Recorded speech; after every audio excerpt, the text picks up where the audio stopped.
Hello, fans of geometric methods. New tutorial today, long span spatial structures, form finding, ensuring that we're stable during our construction and ensuring that everything is statically, minimally supported. These are statically determinate structures. What I did here was I started with a square, but you could start with any regular polygon that you want. Note this point B will be a control point for me. I could move that around to lengthen the base footprint of my structure. I'm using meters here, so 30 meters by 30 meters as my footprint. Always include scale factors when creating spatial structures. It is hugely important for you as the designer to get a sense of the scale of the thing that you're working with. Here I have a 2-meter tall person, a 4.5-meter long stylish red sports car, and a yellow school bus, which is 14.5 meters long. The way we're doing it now at Polyshells LLC is to have spheres of the same radius oppose each other.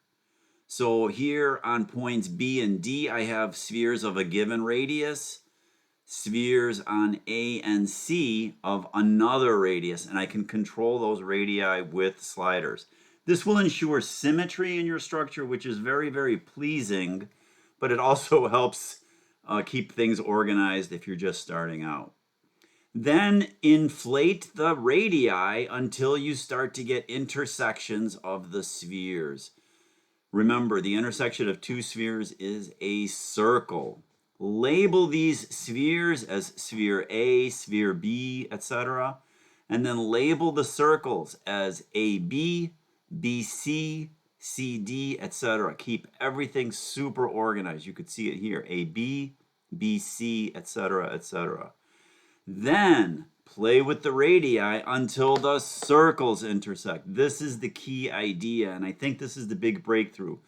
If I have 4 spheres on the base, I will have 4 nodes floating in this, what I'm calling the distorted oculus. You'll see why it's a distorted oculus in a second. Color code everything also. So now E, F, G, and H are floating above A, B, C, and D, and I'm really trying to extend the footprint. So I'm not sure my technique here is ideal for long span structures like this, but let's just keep playing with it. I'm trying to widen the footprint of the red floating distorted oculus.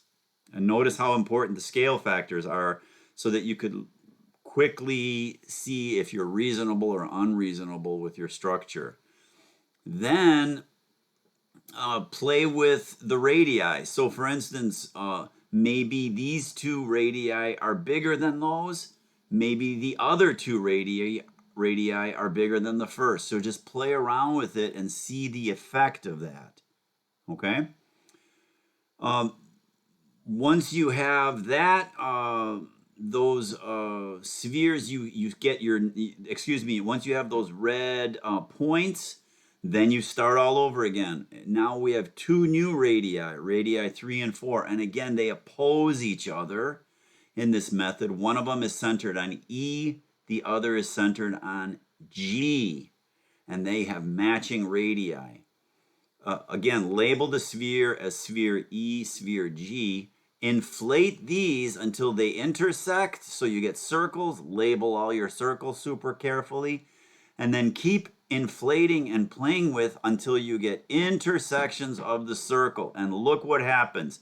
You get a new distorted oculus, I, J, K, and L. And I really want to push that out. So look how much further I am from my original footprint when I look in plan view. And again, the scale factors are hugely important here. At this point, I suggest the following workflow. Take your top level, I, J, K, L, and make blue sticks to distinguish that distorted oculus.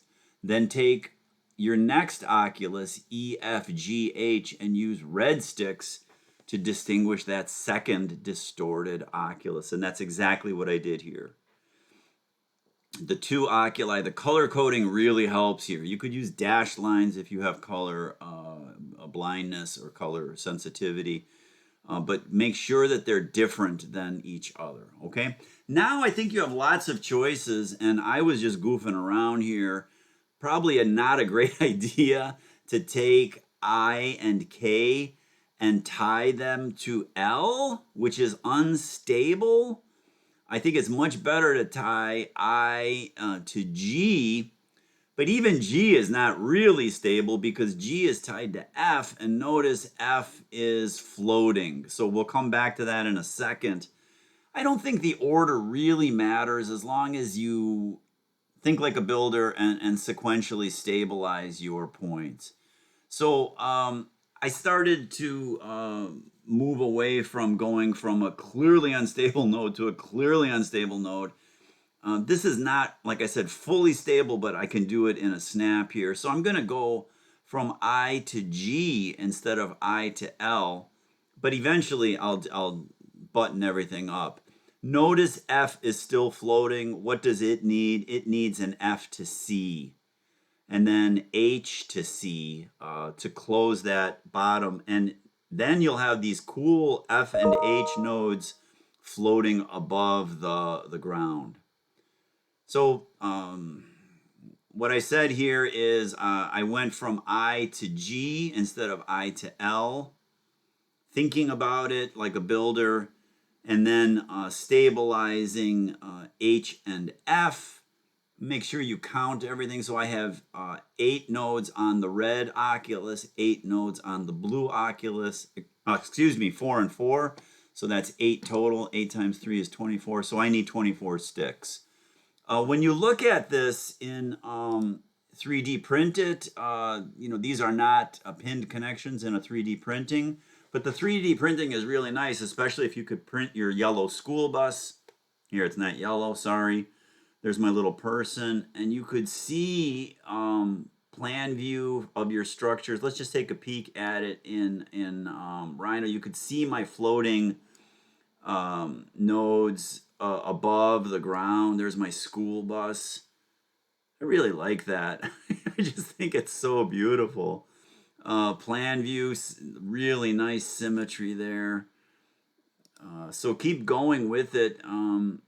But the party is just starting because everything is a parameter. So let's go to our GeoGebra file and just take a look at what we can do with that, as simple as changing the base, as simple as changing that. Remember I said this blue control point.